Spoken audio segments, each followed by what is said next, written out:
Puisse l'auteur de l'univers donner à chaque homme la possibilité de parvenir à la compréhension. Ça, c'est fait pour les règlements par carte bleue. Vous vendez des choses? Oui. Bonjour. Est-ce que vous aimez lire? Est-ce que vous aimez lire? Est-ce que vous aimez lire? Quelle est la chose que vous aimeriez vraiment changer ou améliorer dans votre vie? Achetez-le, lisez-le.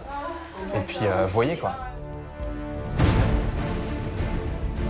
Lorsque les gens se forment, ils font une rétribution qui correspond à un service religieux. C'est aussi simple que ça. Les gens qui veulent progresser spirituellement, ils trouvent toujours la manière de le faire à leur rythme. J'ai choisi d'être scientologue et j'ai choisi de faire ma religion. Donc pour moi, je vais suivre exactement ce qui est les livres et puis cet exercice spirituel. On a de la vitamine A, de la vitamine D, de la vitamine C. Je prends niacine en dernier. Oui. C'est perte de poids, c'est anorexie, c'est désorientation. Alors en fait, qu'est-ce que ça veut dire la conscience? C'est le fait d'être conscient du maintenant, en fait. C'est quand même une sorte de surveillance des membres, quoi, du coup. Oui, bien sûr. Les gens peuvent faire des bêtises et quand ils n'arrivent pas à se ressaisir par eux-mêmes, c'est le groupe là qui s'en occupe, entre guillemets, pour leur dire maintenant ça suffit. Et des fois on l'affiche publiquement. Si la personne ne se ressaisit pas, ça c'est sûr qu'on la laisse vraiment pas faire, quoi. Une résidente australienne a révélé que l'église de Scientologie l'a emprisonnée sur son bateau de croisière, le Freewick. Je me suis levée le matin et on m'a envoyé sur le bateau. Ça devait être pour 2 semaines. Et vous y êtes resté combien de temps finalement? 12 ans.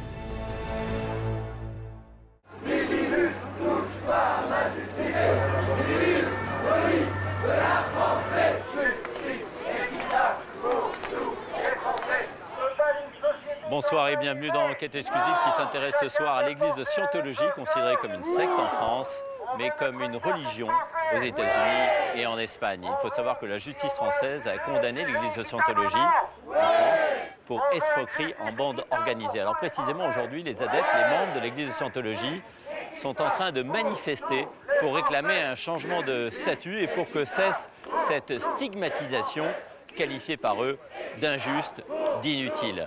Nous avons voulu en savoir plus et nous avons obtenu de l'église de Scientologie en France qu'elle nous ouvre ses portes pour la première fois. Secte ou religion plongée dans une organisation mystérieuse, ultra secrète, c'est un document signé Stéphane Girard pour TAC Presse et Enquête exclusive. Un dimanche matin, chez une famille parisienne ordinaire, enfin presque. Sans mon doigt? Oui. Merci.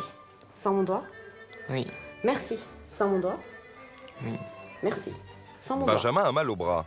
Merci. Alors Mireille, sa maman, pose son doigt sur toutes les parties de son corps.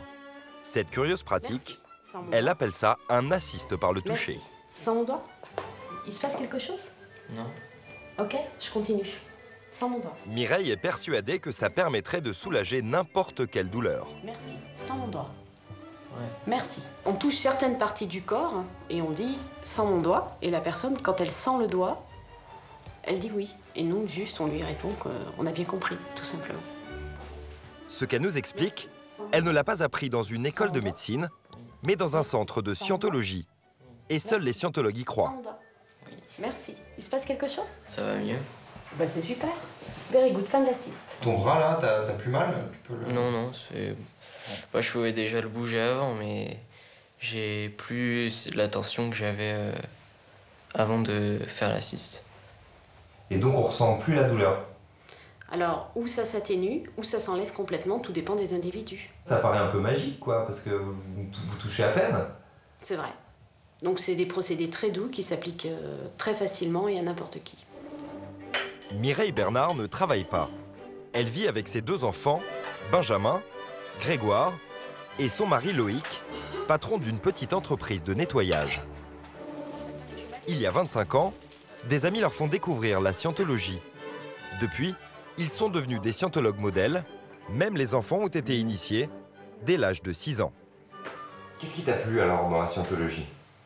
Le fait de résoudre des problèmes qu'on peut pas forcément résoudre dans la vie normale et tout ça. Comme quoi, par exemple? Comme par exemple apprendre avec efficacité ses leçons, travailler mieux à l'école, respecter ses camarades et tout ça. Chez les Bernard, Quand on rencontre un problème, on va systématiquement chercher la solution dans la bibliothèque. La scientologie a tout prévu. Il existe 3000 documents qui permettraient de résoudre tous les soucis de la vie. Comme ce livre de l'éthique, c'est un peu le mode d'emploi du quotidien. En fait, on a juste à se référer à l'index. Et puis par exemple, là, il parle des divorces. Là, il parle des disputes, comment on peut régler des disputes. Il parle aussi de l'éducation. Sur le bonheur, par exemple, il dit « Celui qui a une conscience tranquille mène une vie heureuse ». Donc il explique comment on y arrive. C'est-à-dire que la scientologie répond à un peu tous les problèmes de la vie? Largement. Une famille paisible et heureuse. C'est l'image que la scientologie a voulu nous montrer de ses membres. Sauf que certaines pratiques de cette organisation font régulièrement scandale. Début février 2012. Au palais de justice de Paris, la scientologie vient d'être condamnée en appel pour escroquerie en bande organisée à un total de 600 000 € d'amende. Une procédure qui durait depuis bientôt 15 ans. Pour l'avocat des parties civiles, Maître Maurice, la décision est historique. Les méthodes qui sont utilisées par cette secte sont des méthodes qui sont pénalement condamnables et qui relèvent de l'escroquerie et d'une escroquerie qui est organisée et qui est mise en œuvre en bande organisée. Pour tous ceux qui luttent contre les sectes, c'est une excellente décision. Pour la scientologie, c'est un coup dur. Au tribunal, Éric Roux, porte-parole de l'organisation en France, s'estime victime d'un acharnement des autorités françaises. Pour nous, tout ne va pas bien dans ce pays aujourd'hui avec la scientologie. La scientologie, elle est reconnue dans tous les autres pays du monde. En Europe, elle est reconnue. Dans les autres pays européens tout proches, chez nos voisins, ça se passe absolument bien. Aujourd'hui, il n'y a plus qu'en France qu'on voit ce genre de politique qui est très rétrograde.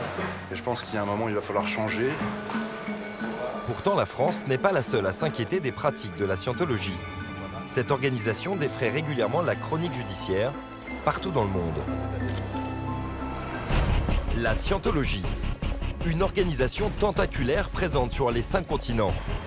Elle se présente comme une église et compterait 14 millions de fidèles. Chaque année, de nouveaux centres sont inaugurés en grande pompe. L'ambition de la scientologie, c'est de convertir le monde. Et pour ça, elle peut même compter sur des ambassadeurs de prestige. Des stars comme John Travolta ou Tom Cruise, qui fait régulièrement l'apologie de son église. Quand j'ai lu la Dianétique, je me suis dit c'est ça, c'est exactement ça.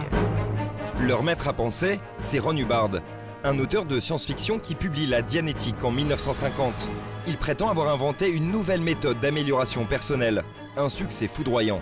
Très vite, Ron Hubbard décrète que son mouvement est une religion et met au point son système tentaculaire. Il meurt en 1986, mais la scientologie va lui survivre. Pour la première fois, nous avons obtenu l'autorisation de filmer pendant plusieurs mois au cœur de cette organisation qui fait polémique. Nous avons voulu percer ses mystères, comprendre ses pratiques et ses croyances. Puisse notre conscience et notre compréhension de la vie s'agrandir, afin que tous puissions découvrir l'auteur de l'univers. Mais aussi comprendre comment cette organisation a mis en place une machine de guerre marketing pour recruter toujours plus de membres et amasser chaque année des millions d'euros. Alors l'idée, c'est que ce livre, il parle de vous. Et il parle de quel est votre véritable potentiel. Achetez-le, lisez-le, et faites-vous votre propre opinion. Nous avons pu les suivre jusqu'en Inde, où les missionnaires français implantent la scientologie jusqu'au cœur des écoles. C'est important pour moi de faire connaître la scientologie partout dans le monde. Alors, qui sont ces hommes et ces femmes qui ont décidé de devenir scientologues? Ont-ils fait le choix d'une religion? Ou sont-ils victimes d'une manipulation? Notre enquête commence à Paris, au centre de scientologie des Batignolles. Il est 8 h du matin, une demi-douzaine de jeunes scientologues sont déjà sur le pied de guerre. Ils se préparent à effectuer une mission de prosélytisme. Leur but? Recruter un maximum de nouveaux membres. Michel, on peut prendre une télé et un lecteur DVD? Ils ont tout ce qu'il faut. Des DVD, mais aussi tracts, affiches, livres, le tout traduit en une dizaine de langues. On ne sait jamais, à Paris, il y a aussi des touristes. On va prendre plutôt en français, parce que ça, regarde, vérifie si c'est... Non, c'est en russe. C'est ça, hein. C'est bien en russe. Le chef, c'est Mathias, 31 ans. Il passe plus de 40 heures par semaine au service de la scientologie. Du coup, pour gagner sa vie, il doit travailler en plus le soir pour des sites internet. Qu'est-ce qui vous motive? La foi. Ce qui me motive, c'est la foi.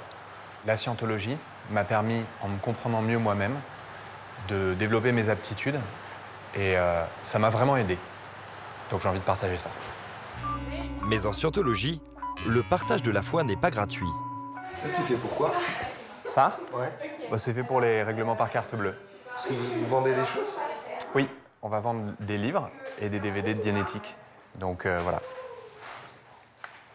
Les scientologues ne font aucun cadeau. Même le premier livre est payant.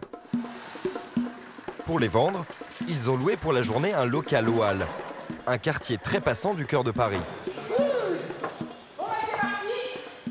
Ce genre d'opération coup de poing, ils le font tous les mois. Alors en 1 heure à peine, le local est transformé en une boutique entièrement dévouée à la promotion de la scientologie. Leur tête de gondole, c'est la Dianétique. Le livre écrit par leur maître à penser, Ron Hubbard. On a moins l'impression d'être dans une antenne d'une église que dans une librairie, quoi, non? Bah, effectivement, comme on vend le livre, on le met bien en présentation, on le met en évidence. Ouais, ça, c'est clair. En plus du livre, ils ont amené cette étrange machine, elle aussi inventée par Ron Hubbard, l'électromètre. Il est censé mesurer des ondes magnétiques que le corps produirait lorsqu'il est soumis à des émotions. Le problème, c'est que seuls les scientologues pensent que ça marche. Ça a une vraie validité scientifique? Mais après, toute personne qui souhaite voir comment ça marche peut faire l'expérience. Comme ça a à voir avec ce que la personne, elle pense, bah, c'est elle qui va dire « Ok, ça marche ou ça marche pas ». Et le but de Mathias ce jour-là, c'est de le faire essayer au plus de monde possible. Pour ça, il va chercher des clients lui-même dans la rue. Bonjour. Est-ce que vous aimez lire? Est-ce que vous aimez lire? Est-ce que vous aimez lire? Pardon? Vous aimez lire? Ça dépend quoi? Bonjour. Au premier contact, il n'évoque pas la scientologie. Vous aimez lire? Ouais. Venez, je vous montre quelque chose. Ça prend 5 minutes. Vous connaissez ce livre, La Dianétique? Non. D'accord. Alors, on fait une petite démonstration pour montrer de quoi il parle. Et je vous laisse terminer votre cigarette et je vous montre ça. Je m'appelle Mathias, comment vous appelez? André. André? Oui. Enchanté. André est curieux. Il décide de tenter l'expérience. Donc, je vais vous expliquer comment ça marche. Oui. Je vais vous poser une question à laquelle vous n'êtes pas obligé de répondre. Oui. Et on va voir qu'est-ce qui vous préoccupe le plus dans la vie. Oh là là. Ok? Non, je pensais qu'on était parti sur un livre. Oui, c'est pour la présentation du livre. D'accord. Mais pour présenter le livre, on fait ce petit test. D'accord. D'accord? Prenez ça. Sans vraiment comprendre ce qui lui arrive, André se retrouve avec en main 2 électrodes reliées à la machine. Et ça vous plaît? Pour Mathias, l'électromètre est l'argument principal pour vendre des livres de scientologie. Ça, en fait, c'est un instrument religieux qui sert à détecter la charge émotionnelle. D'accord. OK? Donc, je vais vous poser la question et vous allez voir l'aiguille, quand elle bouge sur la droite, c'est qu'il y a de la charge émotionnelle. OK. Pensez à différentes situations ou différentes personnes de votre vie. Là, il y a de la charge émotionnelle. Vous pensez à quoi? Comment ça va faire? À votre sœur? L'aiguille a bougé vers la droite. Mathias en déduit qu'André a un problème avec sa sœur. Il veut en savoir plus. En premier. Il y a quelque chose qui vous préoccupe par rapport à votre sœur? Non, pas du tout, au contraire. D'accord. On va regarder autre chose. Raté pour Mathias. L'aiguille a bougé alors qu'André n'a aucun souci avec sa sœur. En fait, cette machine ne mesure pas grand-chose. En pratique, il suffit de bouger les mains pour que l'aiguille bouge aussi. Mais Mathias ne se démonte pas, il continue à chercher. Est-ce que vous, selon vous, vous avez autant confiance en vous que vous le souhaiteriez? Je pense que oui. Ouais? Oui. D'accord. Là encore, Mathias fait chou blanc. Alors il tente le tout pour le tout. Quelle est la chose que vous aimeriez vraiment changer ou améliorer?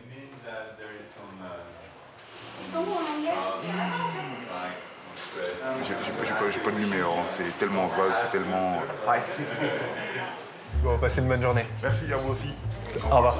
André repartira sans acheter la Dianétique. Mathias enchaîne les entretiens. Sa technique est rodée, toute la journée, il va répéter les mêmes questions à tout ce qu'il teste. Voilà, vous prenez comme ça. Pensez à différentes situations, différentes personnes de votre vie. Pensez au travail. Vous avez pas d'emploi, c'est ça? Ok, maintenant, pensez à quelque chose qui vous préoccupe. Mathias veut absolument persuader ses interlocuteurs qu'ils ont des problèmes. En fait, il en a même l'obligation. C'est ce que nous avons découvert dans un document interne à l'Église que nous nous sommes procurés. Dans ce document est recensé tout ce qui est interdit à un recruteur comme Mathias.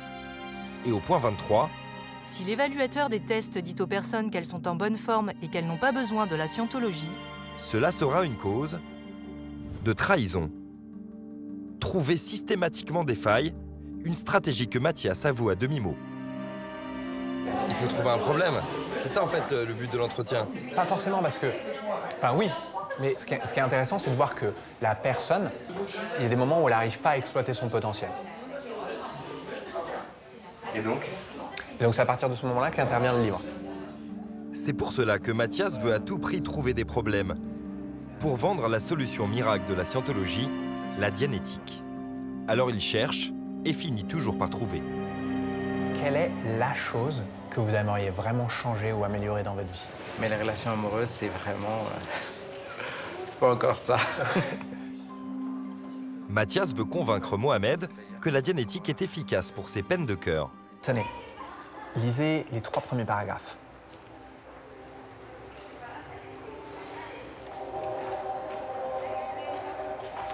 Alors l'idée, c'est que ce livre, il parle de vous. Et il parle de quel est votre véritable potentiel. Quand on a eu des échecs dans le passé, notamment des relations amoureuses, ça peut agir comme un blocage. Et ce livre, il vous dit comment vous pouvez, mieux vous comprendre et débloquer votre potentiel. Achetez-le, lisez-le. Et puis, voyez quoi. Alors, par contre, est-ce que vous fermez à quelle heure? Parce que j'ai pas tous mes trucs sur moi. Parce que là, vous avez combien sur moi? J'ai rien. Vous avez rien du tout, d'accord. Mohamed promet de repasser plus tard. Il avoue avoir été impressionné par la technique de vente de Mathias. Il sait s'y prendre avec les gens. Pourquoi? Dans quel sens? Moi, je travaille dans la vente. Et il faut prendre les gens avec les sentiments, tout en douceur. Sinon, on risque d'avoir peur. Pro jusqu'au bout, Mathias s'assure de prendre les contacts de Mohamed pour pouvoir le relancer plus tard. Ouais. Est-ce que vous avez un numéro où je peux vous joindre? Bien sûr.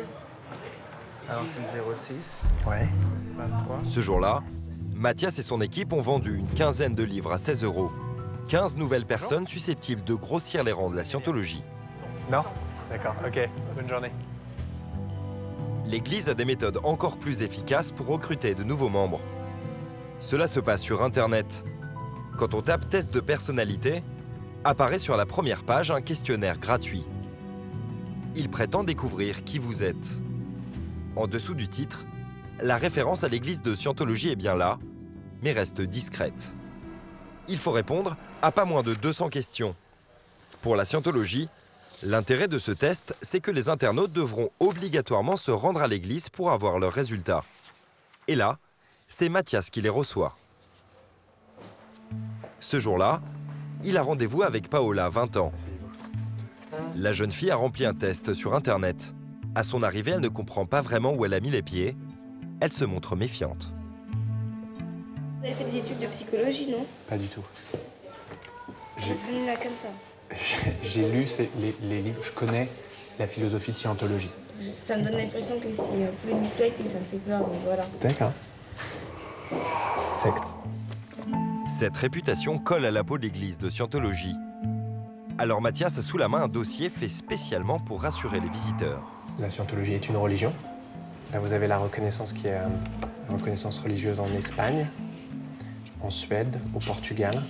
Il passe ensuite au test que Paola a rempli sur Internet. Pour la mettre en confiance, il met d'abord en avant les points forts qu'il aurait repérés sur son test. Donc ce que je vois, c'est que vous avez un fort dynamisme. Ça, c'est un de vos points forts. Vous allez jusqu'au bout des choses.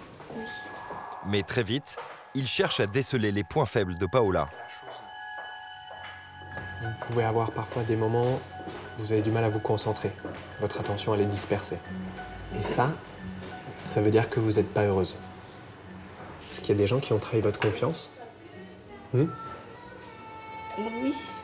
Vous avez rompu avec quelqu'un et vous y repensez? Vous continuez à y penser? Bah, j'étais victime en fait du coup psychologique et physique.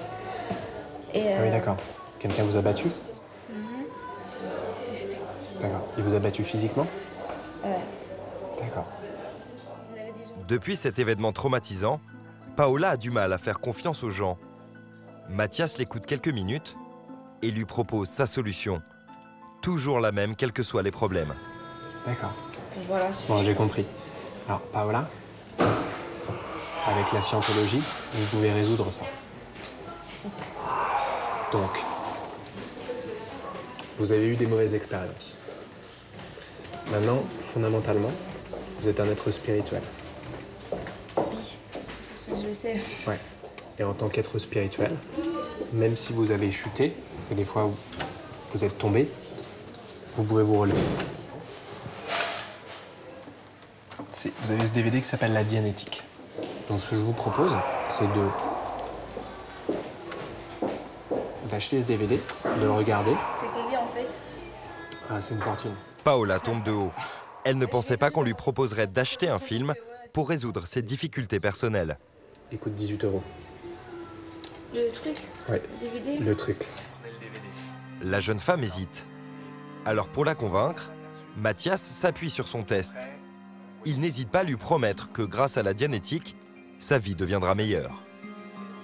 C'est probablement que ça et ça va changer si vous avez une meilleure compréhension de vous-même. Son argument fait mouche. Paola décide d'acheter le DVD. Vous voulez régler comment? Pas carte bleue? D'accord. J'ai cherché la machine. En une demi-heure, Mathias a réussi à convaincre Paola que la scientologie est la solution qu'elle attendait. Je verrai si c'est pour que je puisse améliorer ma personnalité, pourquoi pas. Changer quelque chose qui me gêne, qui me tire vers le bas, pourquoi pas.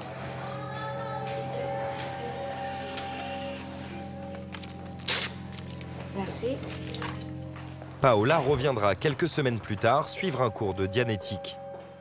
La scientologie est souvent suspectée de cibler les personnes les plus fragiles. Une accusation dont Mathias se défend. Avec Paola, clairement, vous essayez d'exploiter ses faiblesses pour lui vendre un DVD Dianétique. Ce qui nous intéresse, c'est les aptitudes de la personne et c'est le fait qu'elle peut s'améliorer. Mais là, avec Paola, vous avez beaucoup insisté sur ses expériences douloureuses, ses traumatismes, etc. Et la réponse que vous lui apportez, c'est la vente d'un DVD Dianétique. Et c'est quand même bien une manière d'exploiter ses problèmes. Oui, sauf que quand on parle d'exploitation, on parle de... voilà, on parle de profiter au niveau financier. Comme je vous ai dit, moi je suis bénévole, donc c'est-à-dire que j'ai pas de commission, voilà. Et là, acheter un DVD, ce qui coûte à peu près 18 €. 18 €, c'est peu. Mais ce n'est que le début. Car être scientologue, c'est mettre la main à la poche en permanence. Nous retrouvons Loïc Bernard, le père de famille. Un scientologue assidu depuis 20 ans. Mais il lui reste toujours de nouvelles choses à apprendre. Pour ça, il passe par la librairie. Ici, on vend plus de 3000 cours écrits par Ron Hubbard. Alors Loïc n'est pas au bout de ses peines. Oui, je voulais te voir parce que j'avais l'intention de faire un cours prochainement sur l'honnêteté. Ouais. Et voir, approfondir un peu le sujet. Sur tous les sujets, il y a un livre à conseiller. Pour Loïc, ce sera ce pack de conférences de Ron Hubbard. Voilà. Il y a quoi dedans alors? En fait, c'est des conférences qui expliquent différentes choses, voilà, comme sur l'honnêteté, sur l'intégrité, voilà, qui répondent exactement à ce que Loïc cherchait, quoi. Mais avant de pouvoir s'instruire sur l'honnêteté, il faut passer à la caisse. Ça coûte donc 85 €. D'accord, je vais te faire un chèque. Ouais, ok, d'accord. Bah, je te le prépare. Loïc affirme dépenser 2000 € par an. Mais certains scientologues en déboursent plus de 10 000. Tac. Ça, c'est pour toi. Et puis ça, bah, je t'amène sur le cours pour leur donner. Pour étudier, il faut aller dans une salle de classe qu'ils ont baptisée l'Académie. Pour la première fois, une caméra est autorisée dans ce lieu. C'est juste qu'on va commencer le cours de l'état de l'homme. Voilà, comme ça, je vous laisse ensemble pour voir. Ok? Ici, tous ont la certitude que l'étude assidue des préceptes de Ron Hubbard va améliorer leur vie. Les sessions durent 4 heures et sont surveillées de près par des superviseurs bénévoles. Ça, tu l'as déjà fait? D'accord. Mais par contre... Mireille, la femme de Loïc, exerce cette fonction depuis 15 ans. Alors moi, j'aide en fait les étudiants à avancer sur les cours qu'ils ont achetés et puis pour faire en sorte qu'ils comprennent bien ce qu'ils ont étudié, surtout qu'ils puissent appliquer dans la vie. Mais son job, c'est aussi de contrôler le travail des étudiants. Je peux te vérifier un petit peu sur tes matériaux? Cette jeune femme a acheté un cours pour débutants. Mireille veut vérifier si elle a bien compris. Alors en fait, qu'est-ce que ça veut dire, la conscience? C'est le fait d'être conscient du maintenant, en fait. Voilà. Parfait. Et tu pourrais me faire une démonstration de ça? Pour réciter sa leçon, elle cède de petits jouets. Cette jeune femme vient d'apprendre que la conscience est utile pour traverser la rue en toute sécurité. Eh bien, si la personne est pleinement réveillée, elle va voir que, par exemple, il y a une voiture qui arrive. Elle va voir les gens qui sont à côté d'elle sur le trottoir. Elle va savoir à quel moment elle va pouvoir traverser. Elle est complètement là. Voilà. Excellent. Tu peux continuer, Evelyne. Merci. Ce cours d'introduction coûte tout de même 45 €. Mais certains sont beaucoup plus chers. Comme ce cours avancé censé apprendre, entre autres, à soulager la douleur grâce aux fameux assistes. Début de l'assiste. Sans mon doigt. Oui. Merci. Sans mon doigt. Oui. Oui. Il Merci. dure plusieurs semaines et coûte 4 500 €. Sans mon doigt. Oui. Merci. Pourquoi vous entraînez sur une poupée? C'est pour apprendre à bien le faire correctement, c'est plus pratique. Comme ça, après, quand on le fait sur une vraie personne, c'est nickel. Je sens des énergies qui bougent en moi. Excellent. Continuons. Oui. Le tout se fait sous l'œil vigilant du superviseur. Oui. Merci. Là, je regarde simplement qu'il le fasse bien, de manière à ce qu'on ait le résultat optimum. Et là, vous allez corriger quelque chose? Là, non, ils le font très bien. Donc, ils le font bien, on ne corrige pas. Sans maman. Merci. Sans maman. Certains scientologues étudient depuis plus de 30 ans et ont déjà dépensé des dizaines de milliers d'euros. Car la gamme de tarifs est large, comme en témoigne cette grille officielle. Les cours de débutants ne dépassent pas 330 €. Mais ensuite, les prix grimpent. 2 600 € pour apprendre à se servir d'un électromètre et plus de 4 000 € pour l'énigmatique cours de la clé de la vie. Pourtant, ces étudiants ne sont pas prêts d'arriver au bout. La scientologie a été conçue pour que ses membres consomment toujours plus. C'est ce que nous allons comprendre avec Éric Roux, le porte-parole de la scientologie en France. Sur cette feuille, on a l'intégralité du parcours spirituel que vont faire les scientologues et de la progression sur ce pont vers la liberté totale. La liberté totale, c'est ce que promet la scientologie. C'est un peu leur nirvana. Mais le parcours est interminable. Il faut passer des grades. Il en existe plus de 180. Comment on passe d'un grade à l'autre? En le pratiquant. C'est-à-dire que dans chaque grade, vous avez un certain nombre d'exercices spirituels que vous devez faire, qui sont codifiés. Et quand vous les faites et que vous obtenez le résultat de ces exercices spirituels, vous passez au suivant. Certains grades supérieurs coûtent plus de 10 000 €. Les membres les plus tenaces dépenseront près de 300 000 € pour arriver jusqu'au grade le plus haut. Des tarifs exorbitants qui peuvent choquer, mais Éric Roux les trouve tout à fait justifiés. Lorsque les gens se forment, ils font une rétribution qui correspond à un service religieux. C'est aussi simple que ça. S'il n'a pas d'argent pour le faire? Enfin, avec des si, vous savez ce que je veux dire.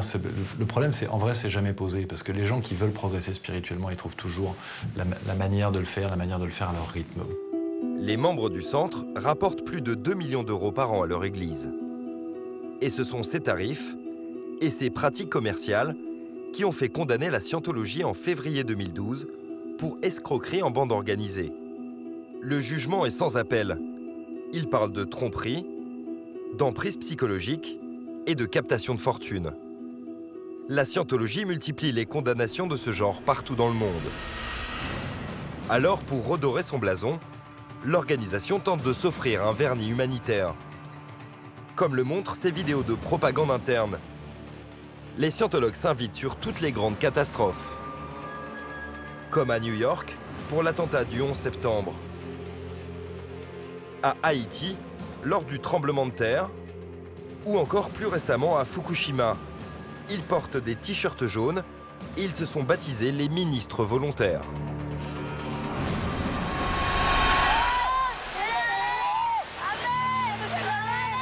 Fin 2004, le tsunami le plus meurtrier de l'histoire frappe les côtes de l'Inde.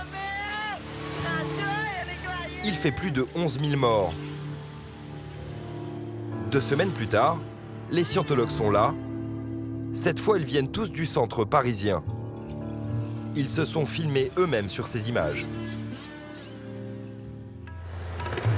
7 ans plus tard, ils ne sont pas repartis. Cette catastrophe est une aubaine pour implanter la scientologie dans la région. Leur chef aujourd'hui, c'est Marc Arrighi. Il s'est installé ici avec sa femme et ses 3 enfants. Avant de devenir un volontaire de scientologie, Marc était vendeur au porte-à-porte en France.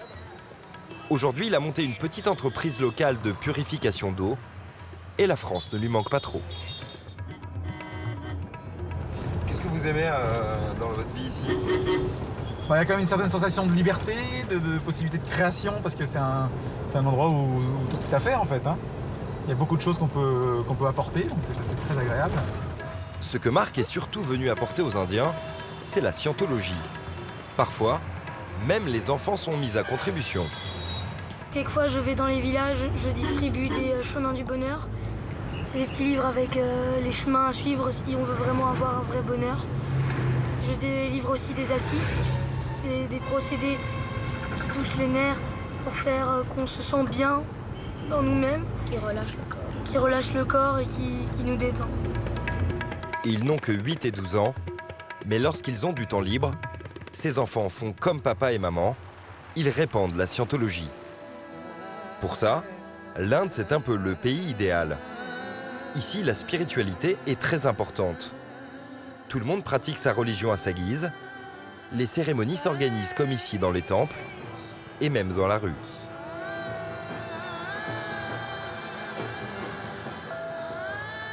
Les scientologues, eux, ont établi leur QG dans ce bureau ouvert il y a 5 ans. Marc y travaille en permanence avec 6 Indiens qu'il a engagés. Tous se disent aujourd'hui scientologues. Mais ils ont un peu adapté les pratiques aux coutumes locales, comme lors de cette cérémonie à la gloire de Ron Hubbard.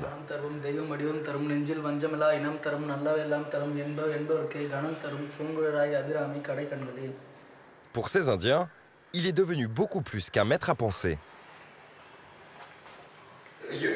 Vous considérez Ron Hubbard comme un dieu? Oui, c'est pour ça qu'on a mis sa photo ici avec des fleurs autour.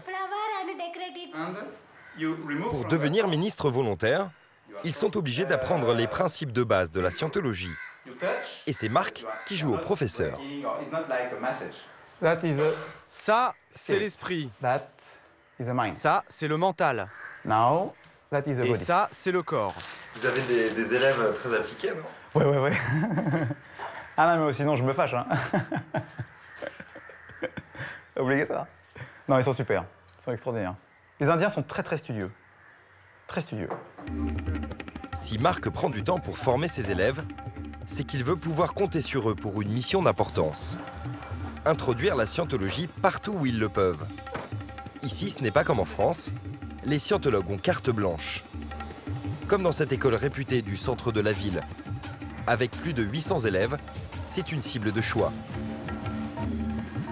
Ils sont accueillis par le directeur en personne. Bonjour, je suis Monsieur Marc. C'est moi qui m'occupe des ministres volontaires de scientologie. Marc est accueilli à bras ouverts par le directeur. En Inde, personne ne sait vraiment ce qu'est la scientologie. Vous connaissiez la scientologie avant? Non, c'est la première fois que j'entends ce mot. Jamais entendu parler. Vous savez de quoi il s'agit? Non, je n'en sais rien. Les Indiens pensent que la scientologie est une ONG de plus qui offre ses services gratuitement. Alors l'école a même mis à la disposition de Marc et son équipe la salle principale. Ok, vous en mettez un comme ça et un comme ça. Une centaine d'enfants arrivent. Ils ont de 8 à 10 ans Pendant 3 jours, ils vont suivre un séminaire scientologue de Ron Hubbard. Apprendre à apprendre.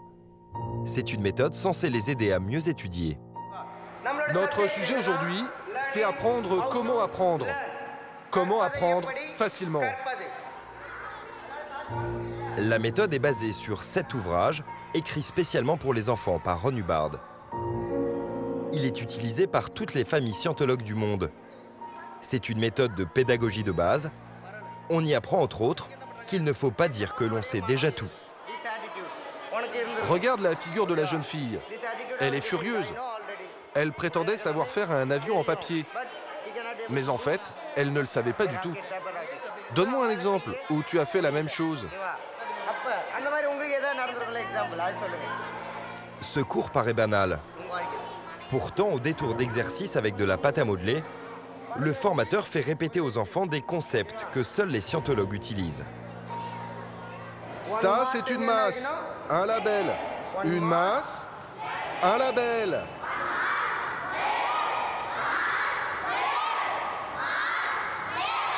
Les scientologues peuvent enseigner ce qu'ils veulent aux enfants. Pendant toute la durée de l'instruction, aucun membre du personnel de l'école ne viendra les contrôler. En revanche, comme à chaque fois, Marc a invité la presse locale. Le but de ces séminaires, c'est aussi de faire la propagande de la scientologie en Inde. Merci à tous. Au revoir. À la fin du séminaire, les enfants reçoivent un diplôme labellisé Scientologie. Ils ont même droit à une photo souvenir qui fera à son tour la publicité du programme. Sans le savoir, ces enfants servent à la stratégie de dissémination de l'Église.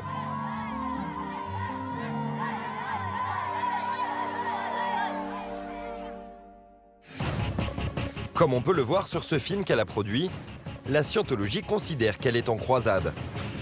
Elle a mis sur pied un organisme dédié qui prétend mener ce combat à l'échelle planétaire, l'IAS, l'Association internationale des scientologues. Nous sommes le groupe le plus résolu qui ait jamais existé. Nous sommes l'IAS. À coup d'images grandiloquentes, ils prétendent mener cette campagne pour créer un monde sans guerre, sans folie et sans crime. En fait, leur objectif, c'est aussi d'infiltrer des institutions avec des programmes clés en main. Comme en Colombie, avec ce colonel de l'armée qui a mis tous ses officiers au cours de Ron Hubbard.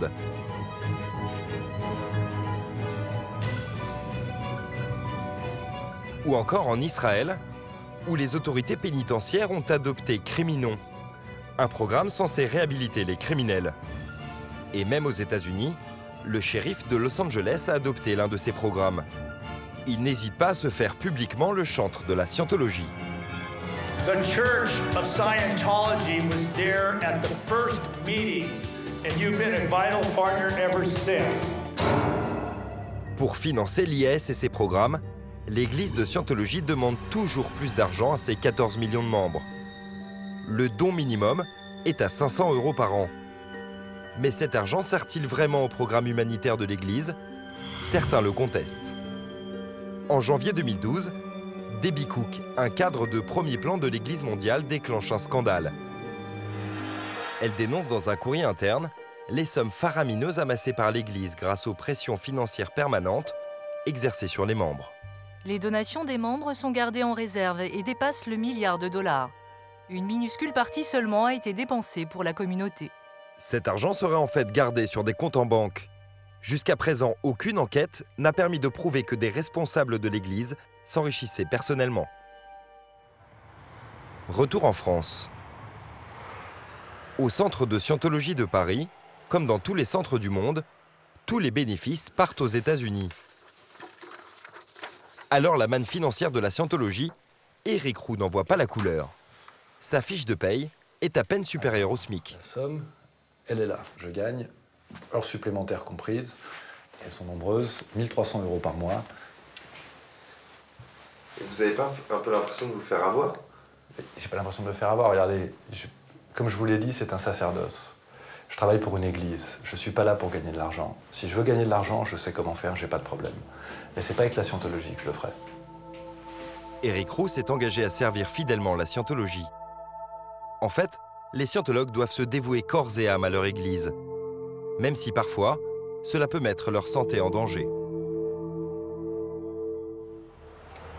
Marion a 21 ans. Comme tous les scientologues, elle doit passer par l'étape de la purification, un programme qui vaut à la scientologie de se retrouver devant le tribunal. À Paris, cela se passe à une centaine de mètres de l'organisation, dans cette boutique discrète. Marion a rendez-vous avec Aline. Elle est la responsable du programme de purification depuis 17 ans. C'est quoi le but de ce programme? Alors c'est en fait de libérer la personne spirituellement de l'influence négative que peuvent avoir et qu'ont réellement en fait tous les résidus de produits chimiques qui ont pu s'accumuler dans son corps. Donc ça va des conservateurs alimentaires aux polluants atmosphériques, à l'alcool, aux résidus d'anesthésie, des drogues pour ceux qui en ont pris, etc. etc. Comme l'indique Ron Hubbard dans ce livre, Un corps pur, l'esprit clair, Marion doit prendre des vitamines pour tenter de nettoyer son corps.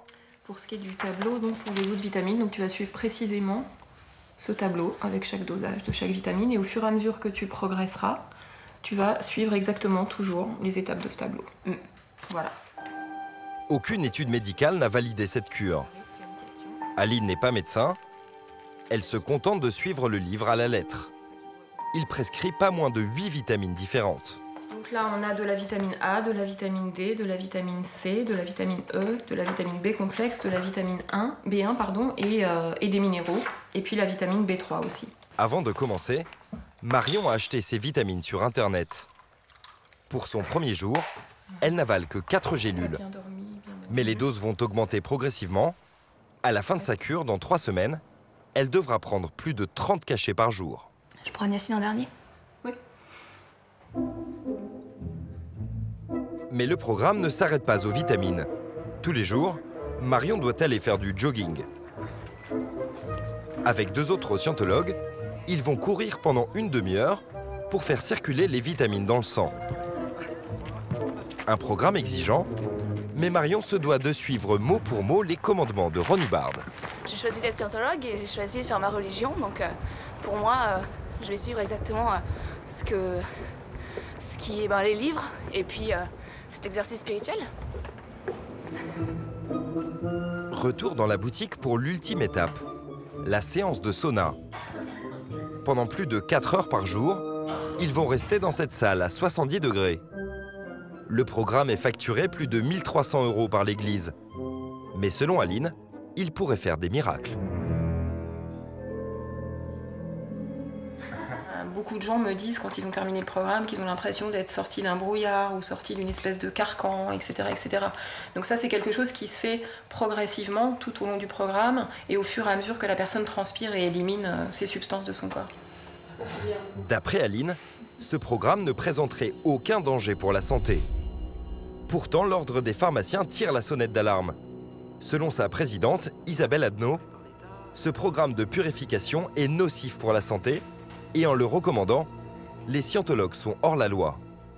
Et lorsque on prend des doses énormes, allant jusqu'à potentiellement et réellement, dans le cas, jusqu'à 250 fois la dose journalière recommandée, on est dans le cadre du médicament. Il y a obligation d'une ordonnance de prescription médicale. Est-ce que ça purifie leur corps? Écoutez, pour moi, nous n'estimons pas que ça peut aller jusque-là, puisque c'est l'inverse. Nous, on est en train de dire que ça peut potentiellement, sans un accompagnement médical digne de ce nom, arriver dans des zones de risque selon les personnes. Pour la seule vitamine D, lorsqu'elle est prise aux doses prescrites par Ron Hubbard, les effets secondaires peuvent être dangereux. C'est perte de poids, c'est anorexie, c'est désorientation, c'est insuffisance rénale fonctionnelle, etc. Partie civile au procès de la scientologie en 2011, l'Ordre des pharmaciens a obtenu la condamnation de l'Église pour exercice illégal de la pharmacie. Aline, elle, a été condamnée à 10 000 € d'amende. Pourtant, elle se défend de faire quoi que ce soit d'illégal. Nous, on ne vend absolument aucune vitamine. Personnellement, je n'ai jamais vendu aucune vitamine. L'église de Scientologie ne vend aucune vitamine. Alors, c'est quand même vous qui expliquez aux gens, je dirais, les doses de vitamines qu'ils doivent prendre, qui sont considérées comme des médicaments en France. Alors en fait, moi je n'explique pas. Comme je vous le disais, chaque personne qui commence le programme, elle doit vraiment lire ce livre. Et dans ce livre, il y a toutes les informations pour suivre le programme de A jusqu'à B, y compris toutes les doses de vitamines. Le responsable serait donc Ron Hubbard et son livre qui date de 1980. Pourtant, c'est bien Aline qui recommande aux membres de suivre les préceptes du livre. Elle conteste cette condamnation et se pourvoit en cassation. Le programme de purification, lui, est toujours pratiqué au Celebrity Centre. L'Église de Paris a décidé de nous montrer ce programme polémique. Mais il y a d'autres pratiques que la Scientologie a préféré garder secrètes. Nous allons le découvrir par hasard sur ces papiers, accrochés sur un mur de l'Académie. Un tableau que les scientologues ne souhaitent pas commenter. C'est quoi les papiers jaunes en fait? C'est des trucs un peu personnels. Voilà, c'est des trucs un peu space. Sur les blancs, des membres sont félicités pour leur assiduité au cours, comme sur celui-ci. David est hautement félicité pour avancer et jamais perdre une minute pour le faire. Sur les jaunes, en revanche, les moins sérieux sont montrés du doigt. Pour cause d'absentéisme à l'académie, Arthur est mis sur une condition de risque. Il n'a fait que 6 sections d'études au total et il n'a rapporté aucune action faite. En caméra discrète, nous essayons d'en savoir un peu plus. Notre interlocutrice avoue que l'Église surveille ses membres. Parfois, les gens peuvent faire des bêtises et quand ils n'arrivent pas à se ressaisir par eux-mêmes, c'est le groupe là qui s'en occupe entre guillemets pour leur dire maintenant ça suffit. Et des fois on l'affiche publiquement pour dire voilà cette personne a fait ça. Si la personne ne se ressaisit pas, ça c'est sûr qu'on la laisse vraiment pas faire quoi. Et ça, Ron Hubbard il l'explique extrêmement bien là-dedans. C'est quand même une sorte de surveillance des membres quoi du coup. Oui bien sûr. Oui bien sûr, tout à fait. Encore plus surprenant, elle nous avoue qu'il existe même des punitions pour ceux qui n'entrent pas dans le droit chemin. Il y a tout un spectre entre la réflexion, le froncement de sourcils et puis l'expulsion. Pour être expulsé, il faut quand même vraiment y aller, quoi, tu vois. Il faut en faire... Et entre c'est peut-être quoi, par exemple? Nous n'en saurons pas plus. Pourtant, d'après ce document interne, l'organisation réserve des traitements particulièrement sévères à certains de ses personnels. Cela se passe dans de véritables camps de redressement punitif. Ils appellent ça des RPF, Rehabilitation Project Force. Il n'y en a pas en France. On les trouve en Australie, au Danemark, en Angleterre, en Floride et en Californie. Comme celui de San Jacinto, situé en plein désert. Dans ce bâtiment qui ressemble à une prison, les pensionnaires travailleraient sous la contrainte 15 heures par jour, 7 jours sur 7. Comme le stipule ce document, les scientologues y sont envoyés pour une durée indéterminée lorsqu'ils ont désobéi aux ordres ou critiqué l'organisation. Rares sont les témoignages de scientologues passés par les RPF. Pourtant, en novembre dernier, les déclarations d'une jeune Française à la télévision australienne font l'effet d'une bombe. Une résidente australienne a révélé que l'église de Scientologie l'a emprisonnée sur son bateau de croisière, le Free Winds. Cette jeune fille, Valeska Paris, est née dans une famille scientologue. Elle passe son adolescence dans l'église de Floride. Lorsqu'elle a 18 ans, sa mère quitte brutalement la scientologie. Valeska n'a plus le droit de la voir. Alors qu'elle s'apprête à la rejoindre en France, les dirigeants de la scientologie l'en auraient empêchée et l'auraient séquestrée sur cet immense paquebot où les scientologues de plus haut niveau viennent finir leur formation, le Free Winds. Je me suis levée le matin et on m'a envoyé sur le bateau. Ça devait être pour 2 semaines. Et vous y êtes resté combien de temps finalement? 12 ans. Vous avez essayé de vous échapper? Non. Pouviez-vous vous échapper? Non. Ils confisquent votre passeport quand vous êtes à bord. Sur ce bateau, elle dit avoir vécu un calvaire. Forcée à travailler comme bonne à tout faire, elle se rebelle. Cette attitude lui aurait valu d'être punie. Pendant des semaines, elle travaille 15 heures par jour et doit même dormir dans la salle des machines. Il y fait chaud. C'est extrêmement bruyant. Ça sent mauvais. Ce n'est pas très agréable. J'ai été envoyée en bas pour 48 heures d'affilée. Je ne dormais presque pas. Je n'avais pas le droit de travailler avec les autres. J'étais en train de nettoyer une pièce de moteur et je ne sais pas si je me suis endormie ou si je suis tombée dans les pommes. Mais quand j'ai ouvert les yeux, 4 heures étaient passées. Un homme était en train de me secouer et m'a dit que j'étais inconsciente. À 30 ans, elle est envoyée dans ce camp de redressement scientologue en Australie. Elle y rencontre son futur mari. Tous deux prennent la fuite. Les autorités de l'Église accusent Valeska Paris d'avoir inventé cette histoire. Aujourd'hui, elle vit à Melbourne et attend son deuxième enfant.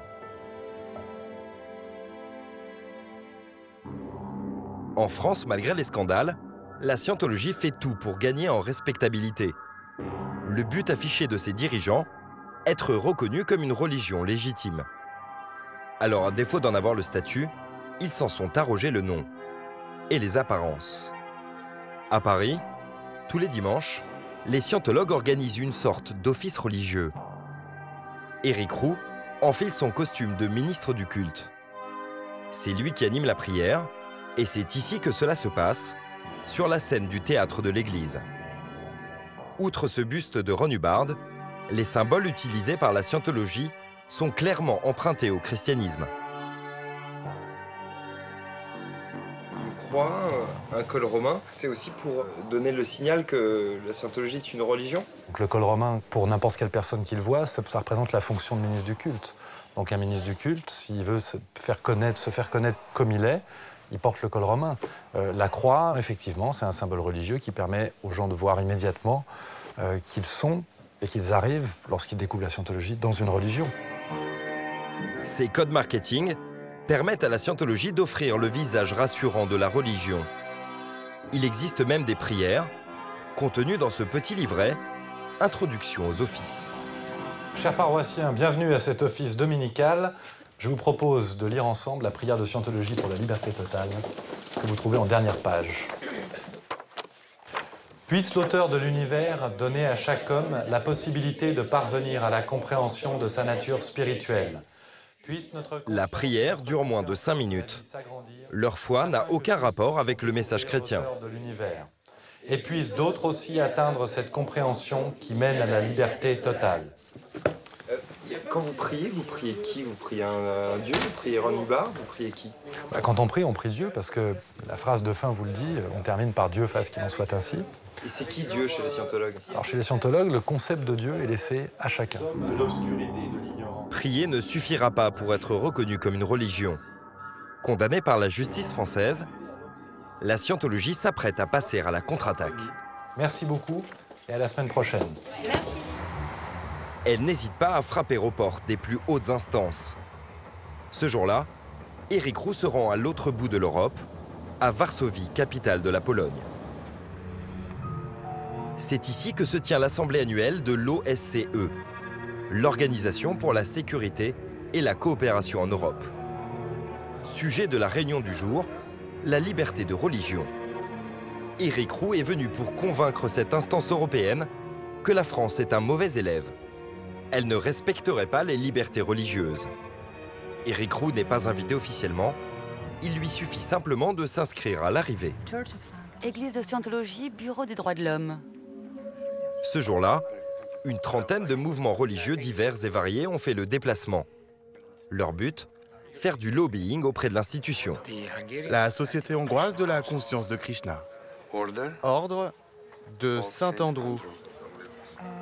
L'Association européenne pour les témoins de Jéhovah. La plupart d'entre eux sont épinglés par les autorités françaises pour leurs dérives sectaires. Éric Roux n'est pas seul. Pour l'aider, les autorités mondiales de la scientologie ont dépêché William Walsh, leur meilleur avocat. On attend de l'OSCE qu'elle surveille le comportement de la France sur la liberté de religion. À mon avis, la France est le pire pays d'Europe de l'Ouest sur les questions de liberté religieuse. Il y a des règles que la France est engagée à suivre et qu'elle ne suit pas. Devant cette assemblée qui réunit tous les ambassadeurs des pays membres de l'OSCE, Éric Roux sort l'artillerie lourde contre la France. Église de Scientologie, s'il vous plaît. Il dénonce carrément un complot des services de l'État français visant à nuire à la scientologie.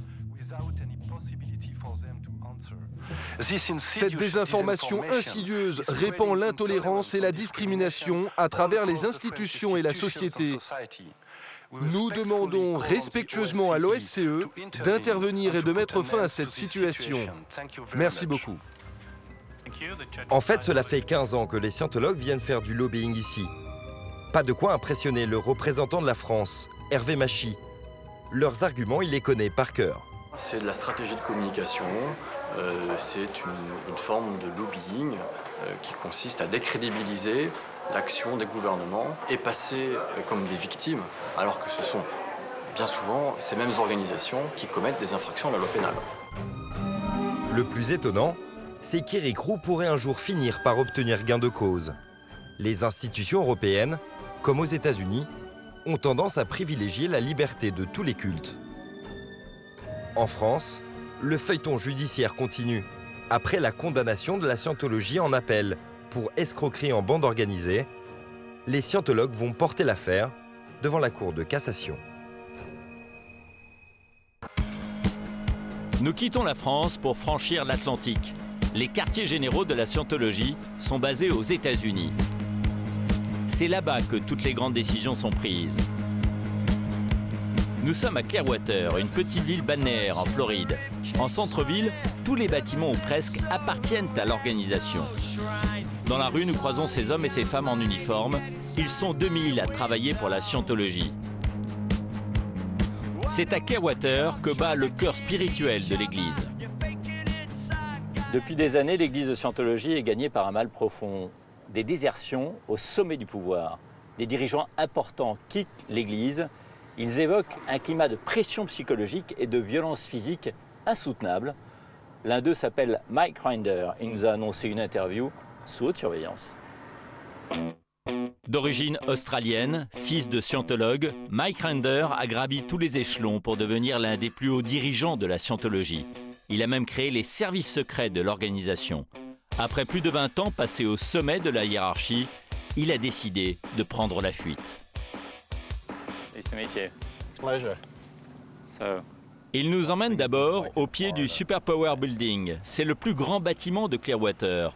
Un budget de 50 millions de dollars pour 11 000 mètres carrés, entièrement dédié au culte scientologue. Ce bâtiment, c'est ce que l'Église appelle la Mecque spirituelle de la religion scientologue. Il est en construction depuis 1998 et il n'est toujours pas ouvert. Pourquoi? Ça sert à récolter des fonds, toujours plus de dons. S'il l'ouvrait, les membres ne donneraient plus d'argent. C'est vraiment devenu la vache à lait de l'Église. Car l'Église est avant tout intéressée par l'argent? Oui, très intéressée, très intéressée. Moi, j'appelle ça la culture des vautours, cette volonté incroyable d'extorquer de l'argent aux gens. Exaspéré par ce qu'il appelle cette culture des vautours, Mike Rinder a fini par s'enfuir. Il lui a fallu plusieurs mois pour prendre sa décision et quitter une organisation à laquelle il a dédié toute sa vie. Une décision qu'il a payée au prix fort. En quittant l'Église, j'ai perdu ma femme, mes 2 enfants, ma mère, mon frère, ma sœur, mes neveux et nièces, toute ma famille. Aucun d'entre eux ne m'adressera plus jamais la parole parce que j'ai quitté l'Église. Et eux, ils y sont toujours? Oui, ils y sont toujours. Et pour eux, maintenant, vous êtes le diable? Oui, le diable, exactement. Et vous avez été harcelé, pris en filature? Ah oui, pendant plusieurs mois. Des détectives privés me suivaient tous les jours, à 3 ou 4 voitures à chaque fois, 24 heures sur 24. Tout le temps? Oui, tout le temps. Quand j'allais au supermarché, quand j'emmenais les enfants de ma compagne à l'école, peu importe où j'allais, ils étaient là. Pourtant, c'est vous qui avez dirigé les services secrets de la scientologie. Oui, ça s'appelle l'Office des Affaires spéciales. Et vous avez mis en place ce système? Oui, enfin, je ne l'ai pas exactement mis en place, mais c'est vrai que j'ai été très impliqué. Très longtemps, vous avez raison. Mike Rinder obéissait à David Miscavige, le grand patron de la scientologie. Le voici lors d'une de ses rares apparitions publiques. À sa demande, Mike a créé un véritable service d'espionnage. Écoute téléphonique, caméra cachée, filature, menaces. D'après Mike, ils n'ont reculé devant rien pour surveiller les scientologues les plus influents comme Tom Cruise, mais aussi les dissidents comme lui. Ironie du sort, aujourd'hui l'ancien espion est pris au piège d'un système qu'il a lui-même mis en place. Et à peine 10 minutes après notre arrivée, nous remarquons ces deux véhicules. Regardez, ils se sont arrêtés juste là. Le moteur tourne encore. Où sont-ils? Les voitures là-bas? Oui, la grise et la noire. Vous ne les avez peut-être pas remarqués tout à l'heure. Ils se sont approchés lentement, ils ont fait le tour du pâté de maison 2 fois. Ils nous regardaient comme ça, et puis ils se sont garés là-bas. D'après Mike, il s'agit de détectives privés embauchés par la scientologie pour surveiller constamment les activités qu'ils trouvent suspectes aux abords de l'église. Donc quand on arrive dans cette ville, on est forcément sous surveillance. Oui, bien sûr, surtout si vous avez toute une équipe de télévision. Tout le monde cherchera à savoir qui vous êtes et ils vous prendront en photo. Est-ce qu'ils peuvent savoir qui nous sommes rapidement? Ah oui, on est là depuis 15 minutes et je peux vous dire qu'il y a 10 minutes déjà, ils savaient qui vous étiez. Vous pensez qu'on peut aller les voir? Les saluer? Oui, allons-y. Mais ils vont sûrement partir si on approche. Ou alors ils vont faire comme s'ils ne nous voyaient pas. Nous tentons d'aller parler au conducteur et immédiatement, le véhicule s'éloigne. Ah, quelle surprise! Ils s'en vont. Toute la journée, notre équipe de tournage a été suivie par des hommes à pied ou en voiture, équipés de talkie-walkie. Tentative d'intimidation, surveillance constante. D'après Mike Rinder, ça n'est pas tout. Au sein de l'Église, David Miscavige serait capable d'aller beaucoup plus loin pour asseoir son autorité. Pouvez-vous m'en dire plus sur le mode de management à l'intérieur de l'Église? À la tête de l'organisation, il y a David Miscavige. Il a pris le pouvoir après la mort de Ron Hubbard en 1986. Et il a réussi à se hisser au sommet en position de dictateur. Et depuis, il s'est systématiquement débarrassé des gens qui, d'après lui, menaçaient son autorité. On m'a dit qu'il y avait des violences physiques aussi. Oui, ça arrive tout le temps. Il m'a battu au moins 50 fois. Il brutalise certains dirigeants pour montrer aux autres que ça pourrait leur arriver aussi. Comme ça, personne ne se sent en sécurité et personne ne le contredit, quoi qu'il dise ou quoi qu'il fasse. Et vous frappez comment? Avec le plat de la main? Oui, des claques. Ou des coups de coude. Il m'a aussi attrapé à la gorge. Et personne ne lui dit « Vous êtes fou, arrêtez !» Non, parce que si vous le contredisez, il vous met en prison. La prison interne. On l'appelle le trou. Vous pouvez nous décrire cet endroit? Le trou, c'est une invention de Miscavige.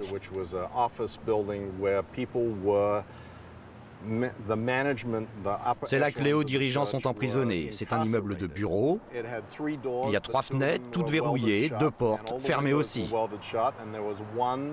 Et un garde qui est présent 24 heures sur 24. Personne n'a le droit de sortir.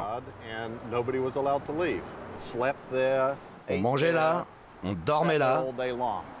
Moi, j'y suis resté plus d'1 an. Nous sommes devant Fort Harrison, un hôtel réservé aux scientologues. Nous rencontrons ce couple d'Américains. Ils sont venus manifester. Ils tentent de libérer des membres de leur famille de l'emprise de la scientologie. Salut Mike. Vous le connaissez? Bien sûr. Le couple partage le même combat que Mike Rinder. Ils savent à quel point il est difficile de sortir de la scientologie. Je crois que les gens au sein de la scientologie sont pris au piège. Et ils doivent savoir qu'ils peuvent partir, parce que la plupart pensent que ça n'est même pas une option. Sur leur pancarte, un numéro de téléphone pour conseiller et soutenir ceux qui souhaitent quitter la scientologie. Vous voulez aider quelqu'un qui est à l'intérieur? Oui, c'est ça. Je suis là parce qu'ici, aux États-Unis, la scientologie est considérée comme une religion. Mais pourtant, il y a tellement d'abus. Il ne devrait plus être considéré comme une religion. Et vous connaissez quelqu'un à l'intérieur? Oui, des membres de ma famille. Je fais ça pour eux, même s'il y a de grandes chances qu'ils ne le sachent même pas. Parce que vous savez, on ne peut même plus se parler. Vous n'avez pas de contact avec eux? Non, pas en ce moment. Plusieurs hauts dirigeants qui quittent l'organisation et dénoncent un système fondé sur la peur, des gens qui veulent sauver des membres de leur famille. D'après Mike Render, l'église de Scientologie serait aujourd'hui au bord de l'implosion. Il y a combien de membres en tout? Je dirais entre 30 000 et 40 000 dans le monde entier. Mais ils prétendent qu'ils ont des millions de membres. Oui, et tous les ans le chiffre augmente. Parce que Miscavige dit « Ah, on ne peut pas continuer à dire qu'on est 6 millions. Sinon les gens vont se rendre compte qu'on ne grandit plus. Donc il faut dire qu'on est 7 millions, puis 8 millions, puis 9 millions. Et maintenant, on atteint des sommets dans le ridicule, en affirmant qu'ils sont 10 millions. » Et d'après vous, quel avenir pour l'Église? Comment sera le futur? Le futur est sombre.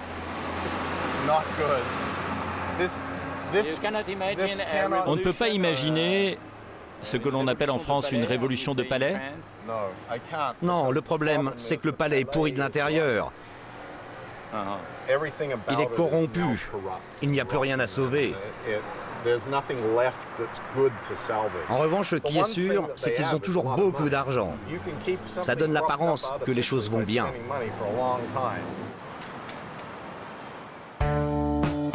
Toutes nos demandes officielles de tournage aux États-Unis ayant été refusées, nous regagnons l'Europe. Nous voici à présent au Royaume-Uni, où le fondateur de la Scientologie, Ron Hubbard, a longtemps résidé.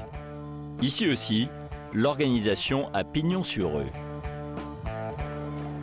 Nous poursuivons notre enquête à Londres. À l'occasion des Jeux paralympiques, les scientologues organisent ici des distributions de tracts dans le cadre d'une campagne contre les drogues. C'est aussi une occasion de recruter, sans doute, de nouveaux adeptes. Après plusieurs mois de négociations, l'Église internationale de Scientologie nous a donné rendez-vous en plein cœur de Londres. Je cherche Marc. Oui, c'est moi. C'est vous, enchanté. Vous êtes Bernard. Vous êtes l'officier de presse pour la Scientologie en Angleterre? À Londres, oui. Et là, vous distribuez des tracts? Oui, ce sont des prospectus d'information contre la drogue. C'est une campagne de prévention? Exactement. La police s'occupe des dealers. Nous, on veut informer les gens pour qu'ils évitent de sombrer dans la drogue. Il n'y a aucune référence à la Scientologie? Non, aucune. Je croyais que c'était un moyen de recruter de nouveaux adeptes. Vraiment? Eh bien non. Aujourd'hui, pas de dianétique ni d'électromètre. Officiellement, les scientologues mènent cette lutte contre la drogue sans faire de prosélytisme. Et parmi les bénévoles en blouson ce jour-là, un aristocrate anglais, un lord. Oui, c'est un scientologue, c'est Lord Duncan. Enchanté. Et vous êtes scientologue depuis quand? Oh, ça va faire 20 ans. 20 ans? Oui. Et comment êtes-vous venu à la Scientologie? J'ai lu un livre. Un livre de Ron Hubbard? Oui, la dianétique. Ah, il y a des bouddhistes là-bas. Ce sont des Hare Krishna. Hare Krishna. C'est ça la société multiculturelle de Londres. C'est une secte? Non, c'est un courant majoritaire de l'hindouisme. Beaucoup de gens disent que la Scientologie, c'est une secte. Vous en pensez quoi? Je pense que c'est une religion comme une autre. Il est facile d'y entrer, mais difficile d'en sortir. Vous avez essayé? Écoutez, on ne va pas discuter de ça maintenant. Ok. Visiblement, notre question dérange et rien n'échappe à cette caméra qui nous suivra tout au long du tournage. Pourtant, la réponse de Lord Duncan ne peut que plaire à l'Église. Moi, je suis très heureux d'être scientologue, donc je ne peux pas vraiment vous répondre. Donc pour les questions plus politiques, c'est vous que je dois interroger. Il est juste un pratiquant, c'est tout. Il ne peut pas vous répondre parce qu'il ne fait pas partie de l'organisation. Seuls les dirigeants de l'Église sont habilités à répondre à ce genre de questions. À Londres, le vaisseau amiral de la Scientologie est situé au cœur de la City, dans ce bâtiment de 4000 mètres carrés. Sol en marbre, boiserie, escalier monumental, l'Église a même reconstitué le cabinet de travail de Ron Hubbard. Le maître à penser du mouvement est mort il y a près de 30 ans, mais dans chaque église, un bureau l'attend. Vous vous mettez là debout et vous vous mettez à prier? Non, c'est juste... Vous le vénérez? Non, c'est juste une marque de respect. Ok, j'essaie simplement de comprendre. Pas de problème, c'est vraiment comme un musée. Les scientologues veulent donner un visage moderne à leur religion. Écran plasma, livres et CD aux allures de jeux vidéo. Ils ont même relooké leurs instruments du culte, à commencer par le fameux électromètre. Ça date des années 50. Au départ, oui, mais depuis, on l'a modernisé. Vous l'avez amélioré? Pourquoi? Vous trouvez que le design fait vieux? Oui. Ok. Ici, tout est pensé et marketé pour attirer de nouveaux adeptes. C'est vraiment une religion d'un nouvel âge. On propose des salles comme celle-ci dans toutes nos églises. En Angleterre. En Angleterre, mais aussi partout dans le monde. Parce que nous voulons que les gens découvrent ce qu'est la scientologie. Mark Pinchin a découvert la scientologie alors qu'il était toxicomane. J'ai pris de la drogue quand j'étais jeune. J'ai moi-même vécu cet enfer. Quel genre de drogue? Ce qu'on trouve dans la rue, du cannabis, de la cocaïne. Aujourd'hui, je sais que si je ne mets pas mon expérience au service des autres, les choses vont encore empirer. Et pourquoi la scientologie a-t-elle autant d'ennemis? Je ne crois pas qu'ils soient si nombreux. Il y en a quelques-uns, c'est tout. Dans toutes les religions, il y a des apostats, et ceux qui renient peuvent vous critiquer, vous attaquer. Mais justement, ces gens sont parfois harcelés par des membres de la scientologie.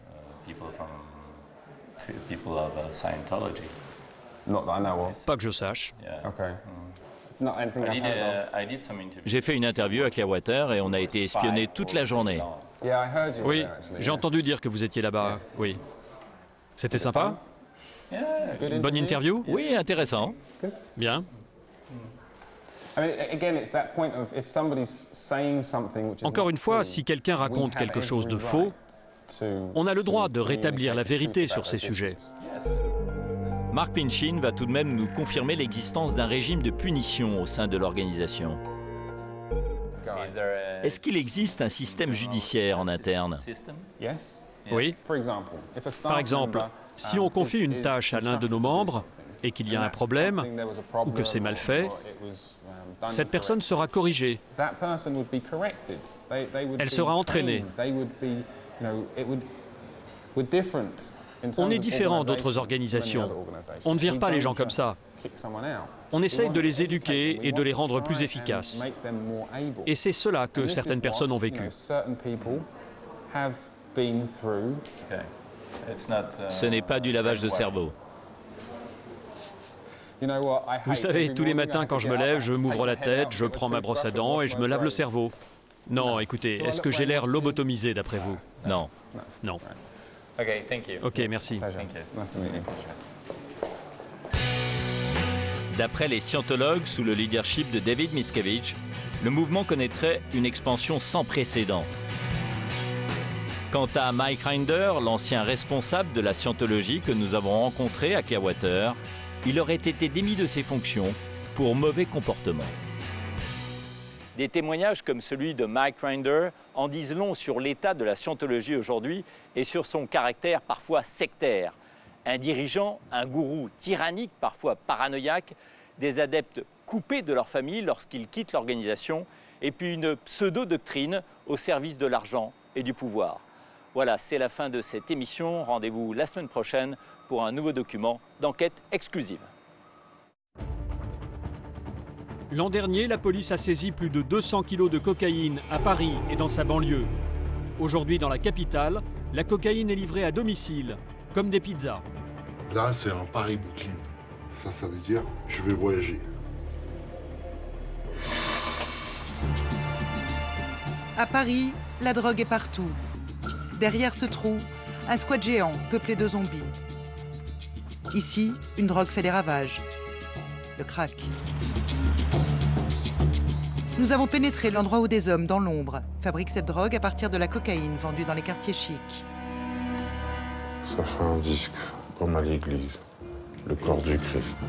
Mais durant notre immersion, nous avons aussi rencontré un nouveau genre de toxicomane. Stéphanie, 19 ans, et son compagnon. Tous deux se shootent jusqu'à 10 fois par jour avec un médicament détourné de son usage. Les effets sont dévastateurs. Ce médicament est aujourd'hui au cœur d'un incroyable trafic.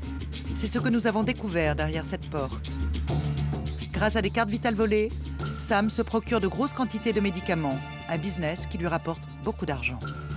700 €, 700 €, 700 €. Drogue dure au cœur de Paris, c'est dimanche soir dans Enquête exclusive.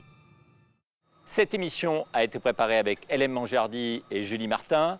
Rédaction en chef d'Enquête exclusive Jean-Marie Tricot et Maud Brunel. Production Fanny Rosello. Réalisation plateau Nicolas Dom avec Jean-Pierre Aquatella et Bruno Pierre. Bonne soirée sur M6.